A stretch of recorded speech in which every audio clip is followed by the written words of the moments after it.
이 당뇨병이 우리나라에서 계속 증가 추세에 있습니다. 그래픽 보시죠. 네, 2008년에 179만 명이던 당뇨 환자가 이 5년 만에 221만 명으로 5.5%나 증가를 했습니다. 221만 명이면 우리나라 충청남도 전체 인구수보다도 많은 겁니다. 연령대별로 살펴보면 이 30대에서 40대로 넘어갈 때 무려 4배 가까이가 증가했고요. 그리고 40대에서 50대로 넘어갈 때도 2배 넘게 증가를 했습니다. 특히 남성은 30대에서 40대, 그리고 여성은 50대에서 60대의 당뇨 환자가 큰 폭으로 늘어났는데요. 그럼 겨울철 당뇨를 예방할 수 있는 방법, 전문가와 자세히 알아보겠습니다. 순천향대 병원의 내분비내과 변동원 교수 전화로 연결돼 있습니다. 교수님 안녕하십니까?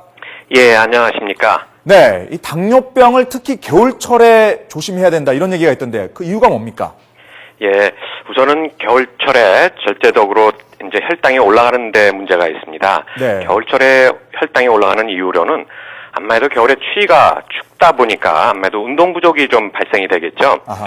그래서 당은 우리가 근육 활동을 할 때 근육 내에서 당을 소모하는데 그런 소비량이 떨어지기 때문에 혈당이 당연히 올라가게 돼 있고, 또한 이제 겨울이 되면 추위가 있기 때문에 또 혈관들이 수축이 됩니다. 그러다 보니까 혈액순환이 좀 떨어지게 되고, 또 추위로 또 신경들도 이제 조금씩 감각이 떨어져서, 그래서 겨울철에 당뇨 합병증이나 이런 것들이 악화될 수 있는 소지가 다분히 있습니다. 네, 조금 전에 저희 김기봉 기자 보도 내용을 보니까요, 이 당뇨 환자의 절반이 합병증을 앓고 있는데 이 가운데 보니까 신경병증이라는 게 가장 많습니다. 이게 신경병증이라는 게 구체적으로 뭘 얘기하는 겁니까?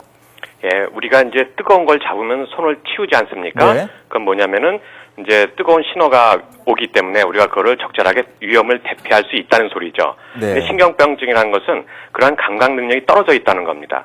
그러니까 발에 흉터가 생기거나 상처가 생겨서 이제 염증이 심화될 때 우리가 그런 것을 느끼는 감각 능력이 떨어진다는 것이죠. 아하. 그래서 이제 이제 혈당이 올라가게 되면은 그런 신경들의 이제 말초신경, 특히 말초신경들의 그러한 감각 능력이 떨어지고 또 마비가 발생하기 때문에 그러한 외부 충격에, 외부 손상에 우리가 무방비하게 된다는 것이죠. 네, 그렇군요. 이 밖에도 여러 가지 합병증이 있던데요. 어떤 합병증이 좀 특히 위험하다고 볼 수가 있을까요? 예, 그러니까 당뇨병 합병증은 우리 몸 전반적으로 다 발생한다고 보면 되겠습니다. 모든 네. 장기에. 그렇지만 우리가 쉽게 느낄 수 있는 것은 우선은 눈에 망막의 혈관 이상으로 눈에 시력 장애가 올 수가 있고요.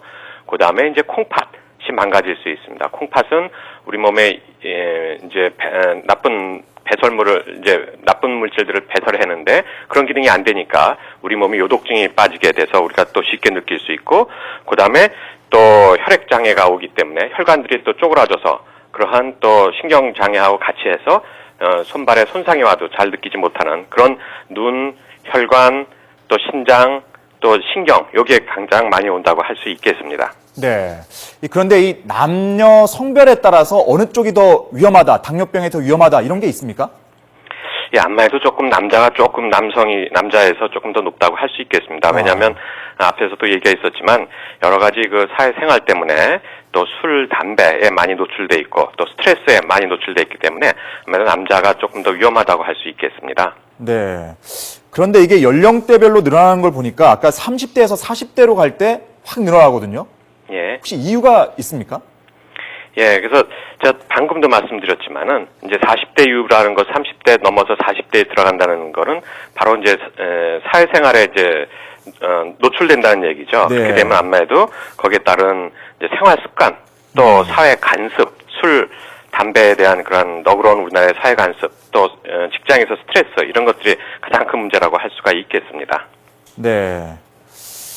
그런데 이게 당뇨 환자인지 내가 당뇨 환자인지 아닌지 모르는 분들 굉장히 많다고 하더라고요. 그렇죠. 혹시 자각할 수 있는 증상이 있습니까? 예, 당뇨는 이제 혈당이 높아져서 발생되는데 아주 우리가 자각할 수 있는 증상은 3다 증상이라고 합니다. 다음, 다식, 다뇨가 있습니다. 그래서 소변도 많이 보고 음식도 많이 먹고 물도 많이 떼고, 그리고 가장 결정적인 것은 이상하게 자기가 노력도 하는데 체중이 빠진다는 것이 가장 중요한 증상이라고 할 수 있겠습니다. 아, 뭐라고 하지? 단요, 다식, 그리고 또 한 가지가 뭐였죠? 다음 많이 네, 마시거나. 많이 마신다. 예, 이런 많이 증상이 있을 먹고. 때는 당뇨병 위험이 있구나 이렇게 느끼면 되는 거군요. 그렇죠. 3다 증상이라고 합니다. 그러면 당뇨병 완치율은 얼마나 된다고 파악이 되어 있습니까? 당뇨 완치율은 뭐 그렇게 많지는 않습니다. 왜냐하면 췌장에서 인슐린을 생성하는데 그 기능이 망가졌기 때문에 발생하는 거기 때문에 네. 우리가 췌장염이라든지 이런 걸로 인해서 일시적으로 손상받았다가 다시 회복되는 경우, 그런 경우는 이제 우리가 일시적으로 완치가 될 수 있지만, 그래서 한 1 내지 5% 정도가 완치가 된다고 합니다. 네. 그렇지만은 대부분은 만성적으로 2형 당뇨병으로 췌장에서 인슐린 하는 분비가 끊어짐으로 저하되면서 발생하기 때문에 이거는 꾸준히 생활습관 개선과 운동하고 하는 걸로 철저히 예방과 관리가 하는 것이 최선입니다. 근데 아까 말씀하실 때 아무래도 그 사회생활을 하다 보니까 술, 담배 노출 빈도가 높아지고 그렇죠. 또 겨울철에는 특히 운동량이 줄어들기 때문에 좀 위험하다 그렇죠. 이렇게 말씀하셨는데 네. 그러면 이 당뇨병이 안 걸린 사람이 예방하는 법 그리고 당뇨병이 걸린 사람은 어떻게 관리해야 될지 좀 정리를 해서 말씀해 주시죠. 그렇죠. 그러니까 당뇨가 안 걸린 사람이라도 40대, 50대 이후가 되면은 누구나 당뇨에 걸릴 확률이 높습니다. 왜냐하면 최근 들어서 전부 다 경제 생활이 윤택해지고 또 먹는 게 굉장히 윤택해졌습니다. 그러다 보니까 과영양이 되면 그걸 감당하기 위해서 췌장에서 인슐린 분비하는 기능이 많이 증가돼야 되거든요. 그러면 췌장이 많이 기능이 떨어지기 때문에 네. 당뇨가 없는 분은 그러한 꾸준하게 음식 관리하고 운동하는 것도 중요하고, 또 당뇨가 걸린 분은 특히 더 예방에 주의를 하셔야 됩니다. 즉, 아까도 얘기했지만 운동하고, 그 다음에 음식에서는 당뇨 식단이 따로 있습니다. 그래서 그 식단에 대한 정확한 정보를 얻어서, 절대 음식을 욕심내지 말고, 그걸 잘 준수하고, 그 다음에 그래가지고 부족할 때는 또 아주 굉장히 많은 약제가 개발돼 있고, 또 약제가 안 들을 때는 또 인슐린 주사도 개발돼 있기 때문에 운동, 약제, 인슐린 처방, 또 음식 관리 이런 걸로 인해서 관리를 철저히 해야 되겠습니다. 네, 교수님 오늘 말씀 여기까지 듣도록 하겠습니다. 고맙습니다. 예, 감사합니다. 네, 지금까지 순천향대병원의 내분비내과 변동원 교수와 전화로 연결했습니다.